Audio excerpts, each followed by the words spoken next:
ဒီနေ့က29ရက်6လ2026ခုနှစ်မြန်မာတန်ရုံးကနေပြီးတော့ဒီစာအုပ်တက်တန်းတိုးတဲ့သူတွေရဲ့အပြောက်လျှောက်တဲ့သူတွေအတွက်ကြော်ညာစာအသစ်ထုတ်ထားတာရှိပါတယ်။အရင်လို QR ရချင်းစနစ်ကိုယာယီဖြတ်သိမ်းပြီးတော့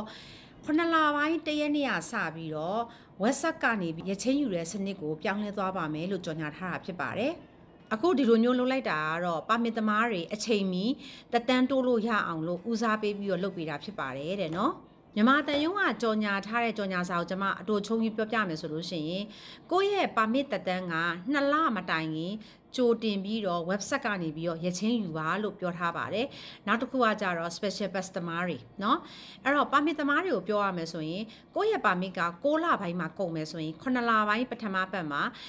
WhatsApp မှာလာပြီးတော့ရချင်းသွားယူပါအဲ့တော့ဘယ်လိုတွေယူရမယ်ဘာတွေလုပ်ရမယ်ဆိုတာကိုမြန်မာတန်ရုံးရဲ့ Facebook page မှာတွားပြီးတော့ဝင်ဖတ်လို့ရပါတယ်။စာမျက်နှာ3မျက်နှာရှိပါတယ်။ရှင်းရှင်းလင်းလင်းရေးထားတာဖြစ်ပါတယ်။အချက်တွေကိုတေချာဖတ်ပြီးတော့ WhatsApp ကနေပြီးတော့ပို့ပေးလို့ရပါတယ်။ချို့မေးထားကြတယ် special pass ဆိုတာဘာအတွက်လဲတဲ့မေးရတဲ့သူတွေအတွက်ပါမစ်တတန်းကကုန်သွားပြီ။ဒါပေမဲ့စာအုပ်ကတတန်းမတိုးရသေးတဲ့သူတွေအတွက်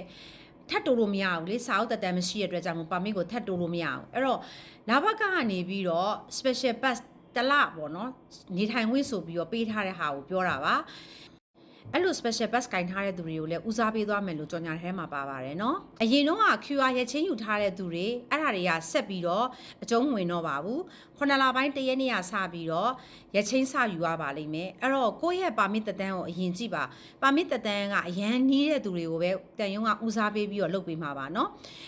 အခုလိုမျိုး QR စနစ်ကိုယာယီဖြတ်သိမ်းတာကတက်တန်းတို့အပြောက်လျှောက်အတွက်ပါเนาะ CI သမားတွေအတွက်မပါပါဘူးเนาะ CI သမားတွေကပုံမှန်အတိုင်းပဲ QR ရချင်းယူရပါလိမ့်မယ်เนาะပါမစ်သမားတွေစာအုပ်တက်တန်းတို့တာကစာပစ်ကြီးရယ်စာအုပ်ကြီးရယ်အခွန်ရယ်အလုံးပေါင်းမှာ630 ringgit ပဲကျပါတယ်เนาะဒါပါမစ်သမားတွေတက်တန်းတို့တာနောက်တစ်ခုကပါမစ်သမားတွေစာအုပ်ပြောက်သွားတဲ့သူတွေပေါ့နော်ပါမစ်ကင်ထားပြီးစာအုပ်ပြောက်သွားတဲ့သူတွေအတွက်ကအပြောက်လျှောက်တာကတော့480 ringgit တန်ကြီးပို့ပါမယ်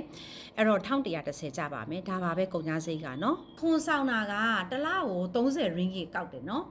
အဲ့တော့6လဆောင်မယ်ဆိုလို့ရှိရင်180ဖြစ်မယ်တစ်နှစ်ဆောင်မယ်ဆိုရင်360ဖြစ်မယ်နှစ်နှစ်ဆောင်မယ်ဆိုရင်920ဖြစ်တယ်နော်အဲ့တော့ကိုဆောင်နိုင်တဲ့ budget ပေါ်မှာမူတည်ရယ်เนาะအခွန်ဆောင်တာ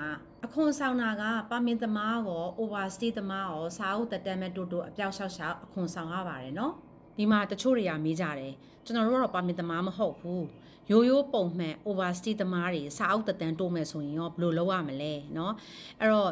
ပါမင်သမားတွေကိုပဲအဓိကဦးစားပေးထားတယ်ဒုတိယကတော့ဒါ overstay သမားတွေပေါ့နော်စာအုပ်တက်တန်းတိုးမယ်အပြောက်လျှောက်မယ်ဆိုရင်ပုံမှန်ပဲဒီ9လပိုင်းတရက်နေ့ကစပြီးတော့တန်ယုံကဒီကြော်ညာထားတဲ့ဒီ website မှာဝင်ပြီးတော့appointment ရချင်းတွေယူလို့ရပါတယ်နော်ရချင်းယူပုံယူနည်းဘာတွေလုပ်ရမယ်ဆိုတာကိုမြန်မာတန်ယုံရဲ့ Facebook page မှာတေချာဖတ်ပြီးမှသာလည်း WhatsApp ကနေပြီးတော့ပို့ပေးပါเนาะဒါမှ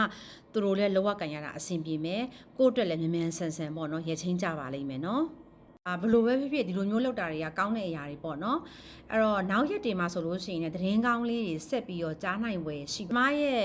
Poway View Official Facebook page မှာလည်းကျမပင်းထုထားပါတယ်ဒီတန်ယုံရဲ့ကြော်ညာစာတွေရောဘာတွေလုပ်ရမယ်ဆိုတာကိုလည်းထုထားသလိုမြန်မာတန်ယုံရဲ့